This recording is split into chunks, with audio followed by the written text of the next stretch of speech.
എല്ലാവർക്കും മാളൂസ് പാരഡൈസിലേക്ക് സ്വാഗതം. ഇന്ന് നമ്മൾ ഉണ്ടാക്കാൻ പോകുന്നത് വളരെ ഹെൽത്തി ആയിട്ടുള്ള പാലക് പനീറാണ്. വളരെ എളുപ്പമായിട്ട് നമുക്ക് ഉണ്ടാക്കാൻ പറ്റുന്ന ഒരു അടിപൊളി വെറൈറ്റി ഡിഷാണ്. ഒരുപാട് ആൾക്കാർക്ക് ഈ ലീഫി വെജിറ്റബിൾസ് ഒക്കെ ഇഷ്ടമാണല്ലോ. അപ്പോൾ ഈ പാലക് പനീർ തീർച്ചയായിട്ടും നിങ്ങൾക്ക് ഇഷ്ടപ്പെടും. അപ്പോൾ ഇത് എന്തായാലും നിങ്ങൾ ട്രൈ ചെയ്ത് നോക്കണം. അപ്പോൾ എങ്ങനെയാണ് ഉണ്ടാക്കണമെന്ന് നോക്കാം. ഇൻഗ്രീഡിയൻസ് നോക്കാം. പാലക്ക് ഏകദേശം 4 കപ്പാണ് ഉപയോഗിച്ചിരിക്കുന്നത്, വളരെ ഫ്രഷ് ആയിട്ടുള്ളത്. പിന്നെ ഇതൊക്കെ ഗ്രൈൻഡ് ചെയ്യാനുള്ള ഇൻഗ്രീഡിയൻസ് ആണ്. കുറച്ച് വെള്ളം ചൂടാക്കാണ്. അത് ബോയിലായി വരുമ്പോൾ വെള്ളം ചൂടായി വരുമ്പോൾ ഫ്ലെയിം ഒക്കെ ഓഫ് ചെയ്ത് ഒരു 2 മിനിറ്റ് ഈ പാലക്ക് ഈ വെള്ളത്തിൽ സോക്ക് ചെയ്ത് വെക്കുക. 2 മിനിറ്റ് കഴിയുമ്പോൾ തന്നെ ഈ പാലക്ക് എടുത്ത് വേറൊരു പാത്രത്തിൽ ഇത്തിരി വെള്ളവും ഐസും ചേർത്ത് വെക്കുക. അതിലേക്ക് പാലക്ക് ആഡ് ചെയ്ത് കൊടുക്കുക.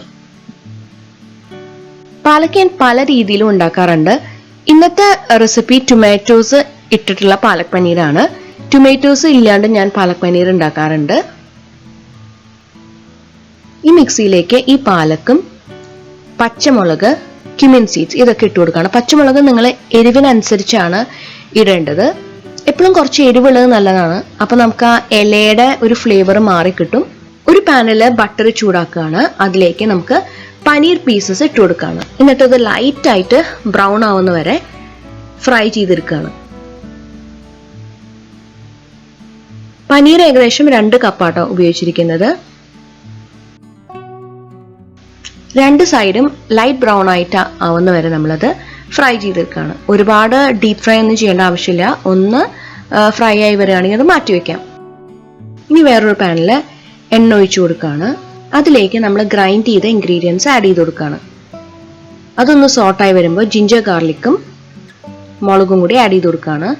ഇവിടെ നിങ്ങൾക്ക് ഓയിൽ ഉപയോഗിക്കാം, അതല്ല എങ്കിൽ ആ പനീർ ഫ്രൈ ചെയ്ത ബട്ടറും ഉപയോഗിക്കാം കേട്ടോ. പിന്നെ ഒണിയൻ ആഡ് ചെയ്ത് കൊടുക്കുകയാണ്. അത് നല്ലോണം സോട്ട് ചെയ്യുക.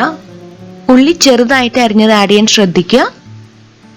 വേണമെങ്കിൽ ഉപ്പൊക്കെ ആഡ് ചെയ്ത് കൊടുത്ത് നല്ലോണം സോട്ട് ചെയ്തെടുക്കാം. അത് കഴിഞ്ഞിട്ട് നമുക്ക് മുളക് പൊടി ആഡ് ചെയ്യാം. 1 ടീസ്പൂണാണ് ആഡ് ചെയ്യുന്നത് മുളക് പൊടി. എരിവനുസരിച്ച് നിങ്ങൾക്ക് കൂട്ടാം. ഗരം മസാല 1 ടീസ്പൂൺ ആഡ് ചെയ്ത് കൊടുക്കുകയാണ്. നല്ലോണം സോട്ട് ചെയ്തെടുക്കുക. പച്ചമണക്കം മാറുന്നവരെ സോട്ട് ചെയ്യാം. ഇതിലേക്ക് ടൊമാറ്റോ പ്യൂരി ആഡ് ചെയ്ത് കൊടുക്കുകയാണ്.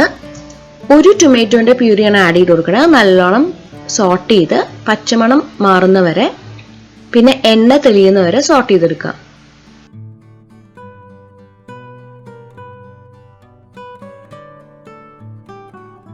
ഇത് സോട്ട് ചെയ്ത് കഴിഞ്ഞാൽ നമ്മൾ ആ പാലക്കിന്റെ പേസ്റ്റ് ആഡ് ചെയ്ത് കൊടുക്കുകയാണ്.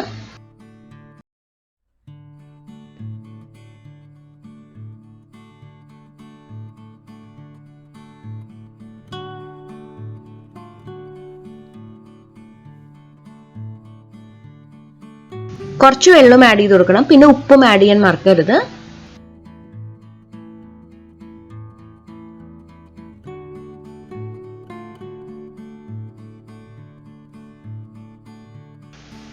ഒന്ന് മിക്സ് ചെയ്യാം. ഇവിടെ നമുക്കൊരു ലോ ഫ്ലെയിമിൽ വെച്ച് കുറച്ചു നേരം ഈ പാലക്കൊന്ന് വേവിച്ചെടുക്കാം. പാലക്ക് വെന്തില്ലെങ്കിൽ അതിൻ്റെ ഒരു നമുക്കൊരു കയ്പുള്ള ഫ്ലേവർ വരും. അതുകൊണ്ട് അത് കുറച്ച് വേവിച്ചെടുക്കുക. പാൻ അടച്ചു വെച്ച് ഒരു 3 മിനിറ്റ് ഒക്കെ ലോ ഫ്ലെയിമിലിട്ട് വേവിച്ചെടുക്കാം. കുറച്ച് കഴിഞ്ഞാൽ പാൻ തുറന്നു കൊടുത്ത് പതുക്കൊന്ന് മിക്സ് ചെയ്ത് കൊടുക്കുക. എന്നിട്ട് നമ്മുടെ പനീർ പീസസ് ആഡ് ചെയ്ത് കൊടുക്കാം. ഞാൻ ഒരുപാട് പനീർ പീസസ് ആഡ് ചെയ്യും കേട്ടോ അവിടെ. കാരണം പിള്ളേർക്കൊക്കെ പനീർ പീസസ് ആണ് ഭയങ്കര ഇഷ്ടം. അപ്പോൾ നിങ്ങൾക്ക് ആവശ്യത്തിനനുസരിച്ച് പനീർ പീസ് ആഡ് ചെയ്ത് കൊടുക്കുക. പിന്നെ കസൂരി മേത്തിയും ആഡ് ചെയ്ത് കൊടുത്ത് പിന്നെയും അടച്ചു വെച്ച് ലോ ഫ്ലെയിമിൽ ഒരു 3 മിനിറ്റും കൂടി കുക്ക് ചെയ്യാം. അപ്പം നമ്മുടെ പനീരൊക്കെ വളരെ സോഫ്റ്റ് ആയിട്ട് വരും. ഇതിലേക്ക് കുറച്ച് ലെമൺ ആഡ് ചെയ്ത് കൊടുക്കുകയാണ്. ലെമൺ ഡ്രോപ്സ് നല്ലോണം മിക്സ് ചെയ്യാം. അപ്പം നമ്മുടെ അടിപൊളി ഫ്ലേവർഫുൾ പനീർ കറി റെഡി ആയിട്ടുണ്ട്. അപ്പോൾ ഈ റെസിപ്പി ഇഷ്ടമായെങ്കിൽ തീർച്ചയായിട്ടും ട്രൈ ചെയ്ത് നോക്കണം. പിന്നെ ഫ്രണ്ട്സും ഫാമിലിയും ഒക്കെ ആയി ഷെയർ ചെയ്യാൻ മറക്കരുത്. വീണ്ടും മറ്റൊരു അടിപൊളി വീഡിയോ ആയിട്ട് വരുന്നവരെ ഒരുപാട് നന്ദി.